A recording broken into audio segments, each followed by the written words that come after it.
लोगोफोर जोंनि आखायाव थानाय भटार कार्डआ जेबो सेफटि गैया बिनि थाखायनो इलेक्शन कमिशनारा गोदानै भटार कार्ड बानायनो थाखाय थिरांथा लादों बेनिखायनो भटार कार्ड आरो आधार कार्डखौ लिंक बानायनो थाखाय बिथोन होदों तो आधार कार्ड आरो भटार कार्डखौ माबोरै लिंक बानायो बेखौ आं नोंथांमोननो खोन्थालांनोसै गोसो होनानै नायलांदो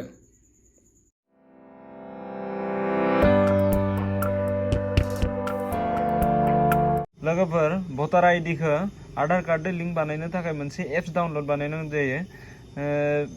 बेखौ प्ले स्टोराव थांनांगोन बिनि उनाव बे सार्च बानायनांगोन भटार हेल्पलाइन बे बानायबाबो जागोन भटार हेल्पलाइन एप्स नि ओंखारखागोन बिनि उनाव एप्स खौ इनस्टल बानायना लानांगोन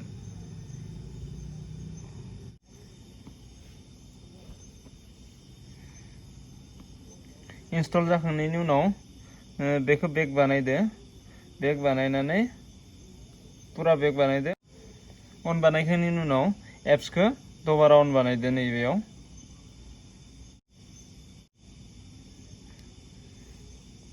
बिनि उनाव बेयाव टर्म्स एंड कंडीशन खौ एग्री बानायदो नै खनायाव टर्म्स एंड कंडीशन खौ बे खनायाव एग्री बानायदो बिनि उनाव नेक्स्ट आव थुदो नेक्स्ट आव थुनायनि उनाव यस लैंग्वेज सेलेक्ट बानायदो इंग्लिशआव अलरेडी नांना दं इंग्लिशआव गेट स्टार्ट नैबे गेट स्टार्ट आव क्लिक बानायदो रेजिस्ट्रेशन बेहाय भटार registration result candidate information election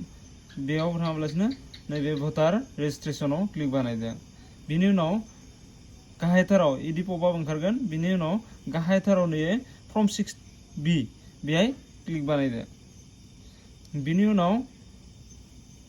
let's start बेहाय क्लिक बानायदो बिनि उनाव ये मोबाइल नंबर होनो होदो नोंनि मोबाइल नंबरखौ बिनि उनाव सेन्ड ओटीपी आव क्लिक बानायदो बिनि उनाव ओटीपी फैगोन ओटीपी खौ ये इनपुट बानायदो बिनि उनाव भेरिफाई आव क्लिक बानायना होदो बिनि उनाव ये सोंगोन डू यू अलरेडी हैव भटार आईडी आंनाव भटार आईडी दंना गैया बेखौ सोंदों आंनाव भटार आईडी दं नालाय येस आव क्लिक बानायदो नेक्स्ट बानायदो बिनि उनाव बेहाय भटार आईडी नम्बरखौ बेहाय थुदो स्टेट सेलेक्ट बानायदो जोंना आसाम बिनि उनाव पेज डिटेल बेहाय बानायदो बिनि उनाव प्रोसीड आव क्लिक बानायदो बिनि उनाव नोंनि डिटेल्सआ फैगोन बेयाव नोंनि गासै डिटेल्सआ फैगोन बिनि उनाव नेक्स्ट खौ क्लिक बानायदो बिनि उनाव गासै नाम फैगोन गासै नोंनि डिटेल्सआ फैगोन बिनि उनाव बेयाव आधार कार्डखौ नोंनि आधारखौ ये आधार कार्डनि नम्बरखौ थुदो बिनि उनाव डन आव थुदो बिनि उनाव बेहाय नोंनि मोबाइल नम्बरखौ थुदो नेक्स्ट बेयाव नोंनि इमेलखौ थुदो नेक्स्ट बेहाय प्लेस नोंनि प्लेसखौ थुदो बेहाय बिनि उनाव डन आव थुदो बिनि उनाव खेबसे नैबायदि नोंनि गासै डिटेल्सआ फैगोन नामफोरा पारफेक्ट दंना गैया बेखौ नायनानै नोङो कनफार्म आव थुदो बिनि जुदि थिग दंबा कनफार्म आव थुदो बिनि उनाव बेबायदि नोंनि रिफारेल आईडी फैगोन बे आईडी खौ नोङो स्क्रिनशट बानायना लाखिदो बा सेभ बानायना लाखिदो बिनि उनाव ओके बानायदो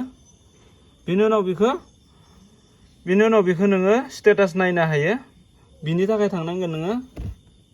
नैबेयाव नै खनानि थ्रि डटआव बेहाय थांनानै स्टेटास एप्लिकेशन नैबे स्टेटास एप्लिकेशनाव क्लिक बानायदो बेनि उनाव नैबेयाव साननैसोनि उनाव नोंनि रिफारेल आईडी खौ थुनानै बेहाय ट्रेक स्टेटासआव क्लिक बानायना होबानो नोंनि स्टेटासखौ मोनगोन एप्लिकेशना सक्सेस जागोन ना जायाखै लोगो लोगोथ' जाया जुदि भिडिअखौ नायनानै मोजां मोनदोंब्ला लाइक साबस्क्राइब आरो शेयार खालाम लोगोसे खनायाव थानाय बेल नटिफिकेशनखौ दबायना हो